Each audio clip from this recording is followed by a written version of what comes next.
दोस्तों नमस्कार।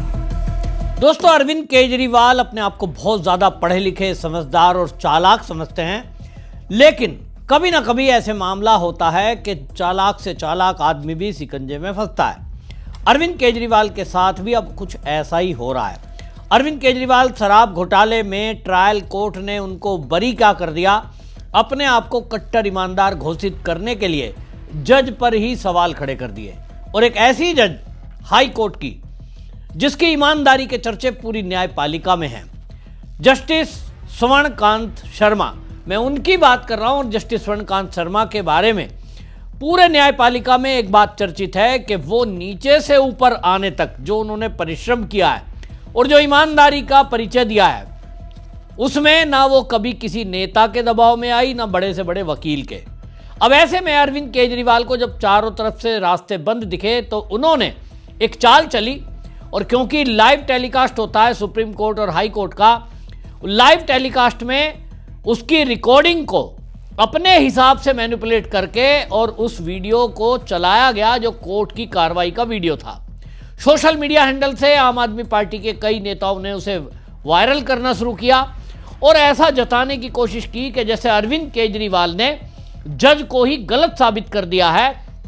अरविंद केजरीवाल कट्टर ईमानदार है और अरविंद केजरीवाल को फंसाने के लिए ईडी सीबीआई ने फर्जी केस बनाया जिसमें जज भी मिले हुए हैं। परसेप्शन की सारी लड़ाई है, और परसेप्शन की लड़ाई में ये जो अरविंद केजरीवाल की पूरी टूल किट है, ये इस बात पर लग गई कि जो जस्टिस स्वर्णकांत शर्मा है उनको आरएसएस की विचारधारा का बताकर और अपने आप को आरएसएस की विचारधारा का कट्टर विरोधी बताकर हम एक समाज और देश और दुनिया में ऐसा स्थापित कर दें कि अरविंद केजरीवाल तो ईमानदार बंदा था, ये आरएसएस की जज थी इसलिए फंसा दिया। अब भारतीय जनता पार्टी की आईटी सेल और मैं बाकी लोगों को देख रहा हूं, मीडिया वालों को, जो इस मामले में गूंगे बहरे की तरह होकर चुपचाप सुन रहे हैं। अरविंद केजरीवाल जो नैरेटिव गढ़ना चाहते हैं वो गढ़ देते हैं। समझ नहीं आता एक छोटी सी पार्टी और एक इतनी बड़ी राष्ट्रीय पार्टी उस मुद्दे पर मौन क्यों है उसके सामने, जबकि हकीकत क्या है। हकीकत यह है कि जस्टिस स्वर्णकांत शर्मा के पास हाई कोर्ट में केस आए और अरविंद केजरीवाल को जब हाई कोर्ट से राहत नहीं मिली, मान भी लें कि जस्टिस स्वर्णकांत शर्मा आरएसएस विचारधारा की है, केजरीवाल कट्टर बेईमान ईमानदार है और वो जो है जी उनको राहत नहीं देती, बेईमानी कर दी, तो भाई केजरीवाल सुप्रीम कोर्ट गए। और जितनी बार सुप्रीम कोर्ट गए, क्या केजरीवाल को सुप्रीम कोर्ट से जाते ही जमानत मिल गई? उत्तर है नहीं। अगर केजरीवाल को जमानत मिल जाती सुप्रीम कोर्ट से और सुप्रीम कोर्ट कहता कि हाई कोर्ट की जो जज स्वर्णकांत शर्मा है उन्होंने अरविंद केजरीवाल की बेल एप्लीकेशन रिजेक्ट की, इनको जेल भेजा, ये गलत किया है, तो मानते कि जस्टिस स्वर्णकांत शर्मा जो निर्णय कर रही थी शराब घोटाले में, इनको जेल भेज रही थी आप नेताओं को, वो विचारधारा की वजह से प्रेरित होकर भेज रही थी। इस मुद्दे पर किसी ने बात नहीं करी, लेकिन अरविंद केजरीवाल ने वो जो कोर्ट की कार्रवाई की वीडियो थी उसको अलग अलग प्लेटफॉर्म पे वायरल किया। तो इस वायरल करने में इनका जो टूल किट का हिस्सा है रवीश कुमार, वो कैसे पीछे रह जाते। तो रवीश कुमार ने यूट्यूब चैनल आजकल चला रहे हैं, यूट्यूब पे प्रसारित कर दिया। और इसी तरह कांग्रेस के नेता दिग्विजय सिंह ने भी अपने सोशल मीडिया अकाउंट से उस वीडियो को वायरल करा जो कोर्ट की कार्रवाई की वीडियो है। नियम यह है कि आप अगर कोर्ट की कार्रवाई का वीडियो कहीं अपने एक्स पर या किसी प्लेटफॉर्म पर डालना चाहते हैं तो कोर्ट की परमिशन लेनी पड़ती है। जैसे कई सारे ऐसे चैनल हैं जो न्यायपालिका और कोर्ट की कार्रवाई पे ही चलते हैं, यानी जैसे लाइव लो है वो दिखाता है, तो उनके पास परमिशन है। आप भी परमिशन यदि ले लेंगे तो आप केवल अपना पार्ट दिखाएंगे, जज के बारे में आप नहीं दिखा सकते बिना परमिशन के। लेकिन केजरीवाल जी को लगा कि मैंने तो जज को बेईमान घोषित कर दिया, तो अब जज मेरे ऊपर क्या कार्रवाई करेगी। मैं तो कह दूंगा देखो जी मैं तो पहले ही कह रहा था ये आरएसएस की विचारधारा की है और मेरे को बदले की कार्रवाई से मेरे ऊपर कार्रवाई हो रही है। इनको लगा कि हम इसके बारे में दुष्प्रचार कर देते हैं, जज को बदनाम कर देते हैं। जब जज बदनाम हो जाएगी तो अगर मुझे सजा भी मिल गई तो मैं कहूंगा देखो हम तो कट्टर ईमानदार हैं, ये जज आरएसएस की थी इसलिए इसने मुझे फंसाया है।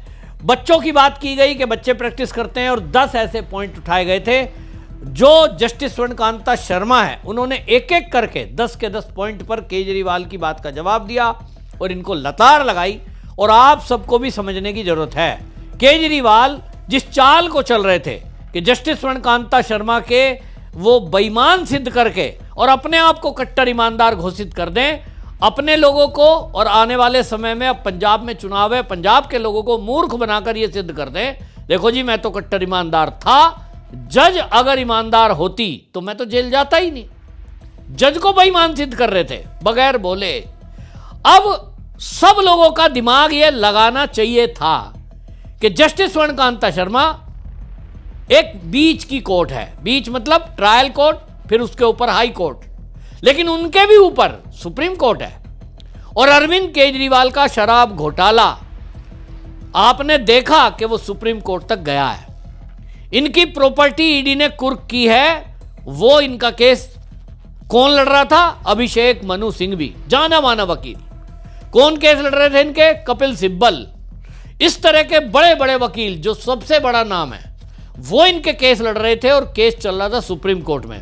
सत्येंद्र जैन सुप्रीम कोर्ट पहुंचे, मनीष सिसोदिया वो भी केस सुप्रीम कोर्ट पहुंचा और केजरीवाल का केस भी सुप्रीम कोर्ट पहुंचा। सुप्रीम कोर्ट ने इनको राहत नहीं दी और सुप्रीम कोर्ट की टिप्पणी थी कि हां गड़बड़ी हुई है।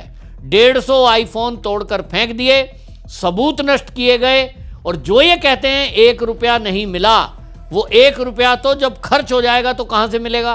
वो खर्च कहां हुआ ये ईडी ने बताया कि जो इन्होंने गोवा में चुनाव में खर्च किया जिस एजेंसी को दिया, ये भ्रष्टाचार का पैसा वहां खर्च कर दिया। यानी अरविंद केजरीवाल को एक्सपोज करने का समय था। जिनके ऊपर जिम्मेदारी है वो है भाजपा। शायद भाजपा चुनावों में मस्त है, व्यस्त है, मुझे नहीं पता, लेकिन मीडिया वाले भी देखिए किस तरह के हैं। किसी मीडिया वाले ने केजरीवाल से यह सवाल नहीं पूछा, केजरीवाल जी मान भी लें हाई कोर्ट की जज वायर्ड है, मान भी लें हाई कोर्ट की जज आपको न्याय नहीं दे रही है और ये आप पार्टी के जितने भी नेता अभी बोल रहे हैं, चाहे वो सौरभ भारद्वाज है, संजय सिंह है, सब लिख रहे हैं ये तो जज के, ये तो आरएसएस की विचारधारा की है, इनके बच्चे तो जो है सोलिसिटर जनरल के साथ काम कर रहे हैं। सारी बात आपकी मान लेता हूं, चलो मैं, लेकिन मुझे ये बता दो कि आपने इन जस्टिस की जो मामले हैं स्वर्णकांता शर्मा के द्वारा आपको अन्याय हुआ आपके ऊपर, तब भाई आप तो सुप्रीम कोर्ट गए थे और सुप्रीम कोर्ट में भी जो अब वर्तमान सीजेआई है, इनके पहले जब चंद्रचूड़ थे अब तो तब भी थे और तब भी आपको राहत नहीं मिली।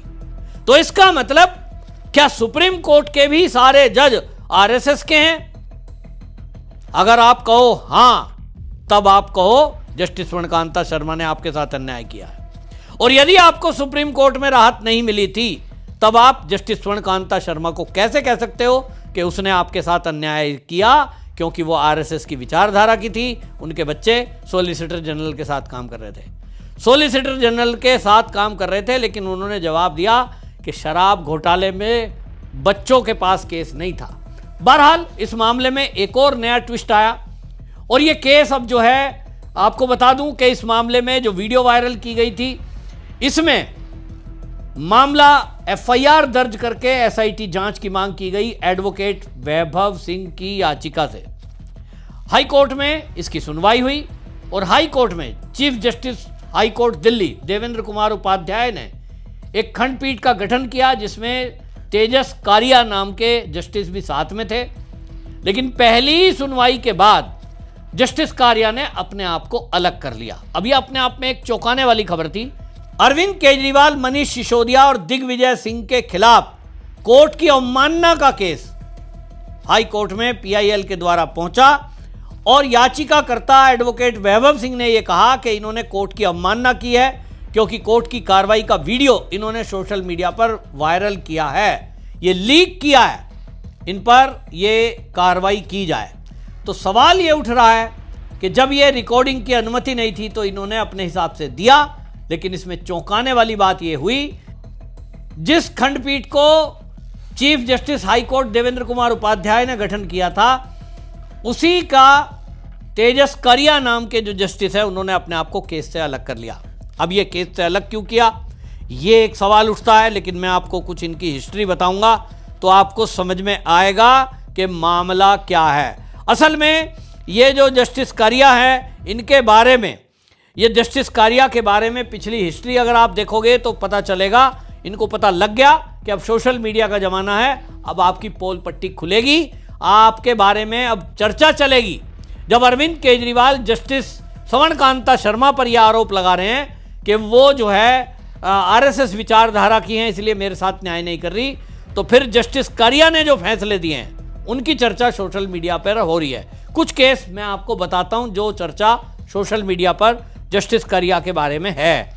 ये है, आपको बताएं कि इस मामले में जून 2025 को बाटला हाउस में डीडीए द्वारा की जा रही तोड़फोड़ जो थी, उसके खिलाफ आम आदमी पार्टी के जो विधायक हैं अमानतुल्लाह खान, उन्होंने एक पीआईएल डाली और बेंच ने शुरू में कोई बड़ी राहत नहीं दी थी, लेकिन जस्टिस कारिया ने जो वहां के निवासी थे उनकी संपत्ति को सुरक्षा के नाम पर अंतरिम स्टे वो दे दिया जी।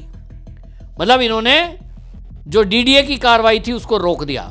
फरवरी 2026 पटपड़गंज विधानसभा, जहां से मनीष सिसोदिया जीत कर गए, 2020 की चुनाव जीत को चुनौती देने वाली अपील गई। डिवीजन बेंच ने इस अपील को सुनवाई योग्य नहीं मानते हुए खारिज कर दिया, जो सिसोदिया के लिए बहुत बड़ा फायदा पहुंचा था। उसमें भी ये जज महाशय ही थे। अब सवाल यह है कि आबकारी नीति मामले में जस्टिस श्रवण कांता शर्मा अपने बच्चों और पैनल के वकील के बात जो की जा रही है, खुद केस को अलग करने की बात कर दी। 115 जो पेज का इसमें पूरा फैसला दिया। तो भाई ये जो जज साहब हैं जिन पर अब इस समय आरोप लगे हैं, ये अपने आप को क्या इसलिए अलग कर रहे हैं? जज ने जो मामला छोड़ा है इसकी चर्चा है, लेकिन कुल मिलाकर एक बात बिल्कुल साफ है कि आज सोशल मीडिया के ज़माने में कोई चीज़ छुपती नहीं है, और शायद इसीलिए जस्टिस कारिया ने अपने आप को अरविंद केजरीवाल के कोर्ट के अवमानना केस में अपने आप को अलग कर दिया है। तो अब समझिए कि अरविंद केजरीवाल, मनीष सिसोदिया, संजय सिंह ने भी कोर्ट की अवमानना की है। ये सब के सब अवमानना के केस में अब जेल जाते हुए दिखाई दे रहे हैं। आपकी क्या राय, कमेंट में जरूर लिखें, वीडियो शेयर करें। वंदे मातरम।